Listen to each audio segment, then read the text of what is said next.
Hi guys, Christy here with PK1Kids.com, and today I'm doing a guided craft here at Family Learning Lab. We are a drop-in learning center here in Citrus Heights, and we're doing these greenhouses. So I know these have been up all over Pinterest just a little bit, and I kind of had a hard time figuring out the instructions and kind of how I wanted to do it. So I thought I might share how we're doing it. We're adapting this for a big group, about 18 kiddos, ages from all the way down to 2 all the way up to about 10 to 12. So I have this differentiated, so I thought I'd share on how I did it.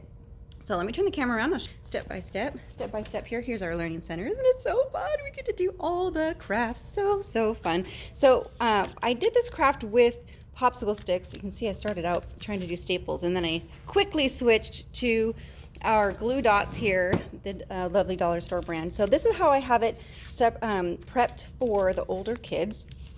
So I have this plastic bag, and let me get one that's not stapled so you can see. Okay, so I have this plastic bag.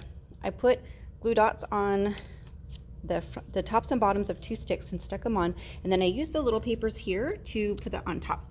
So when they build their craft, they're going to take off the papers and then add their stick here, and then they'll add their little roofs like this.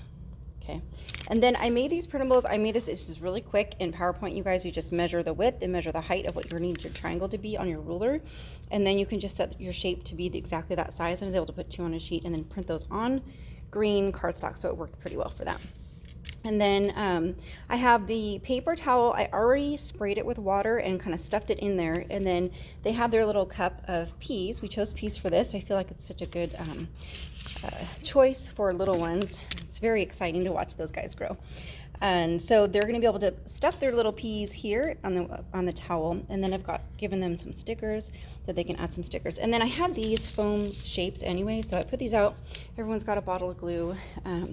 And so they can decorate that more if they want to. They can write their name and the date, and then they will have a finished craft that looks something like this. So here's how I set it up for the older kids. Pardon my energy drink there, trying to keep up with these little ones. And then so I have that table that they are all going to build it. So the older kids are going to go there. This one's just a little bit more prep here. I've got their little roofs kind of already done, and so they get to just stick that there. So that one's just a little bit easier. And then here, one step further, I've built their frame. So we're doing this in a mini camp, so we don't have a lot of time. And so I just wanted to make sure that the younger kids could get to the fun part. So I've built this whole frame for there, and then they're going to do glue on top of here and then stick that on. And then they'll be able to add their seeds and then add their stickers. And then I know I actually have a couple 2-year-olds. So I made this version that is pretty much all done on this part, and then they get to just focus on the fun things that a 2-year-old can do, right? 2-year-olds love stickers. They'll be able to put their stickers on, maybe even write their name, and then with their grown-ups help, they can add their little seeds there. And then I give them some extra crayons and markers at this table. And then if they are rocking and rolling, and I think we have a couple of 4-year-olds too, so they might enjoy this table, put some glue sticks out here for them to glue. These actually, I believe, will glue pretty well with the glue sticks, so they might have a little fun with that. Again, just to gives them some options to be able to take this craft further if they want, but gives them that immediate satisfaction of I did the craft. So with the littlest ones, they need that, right, to be able to do. So that's what we're doing here today. Since I'm doing this video, I'll show you guys the learning center that I built. So we're doing these mini camps, and check out this sensory play table, you guys. So this is Family Learning Lab. So I started a nonprofit learning center for homeschool support and parent-led education. So this is after a day of being played with, but it's so fun, you guys. This is crazy awesome table. I just love sensory play, and this gives me so many options. Check this out. I made all these chutes and funnels. It's so cool.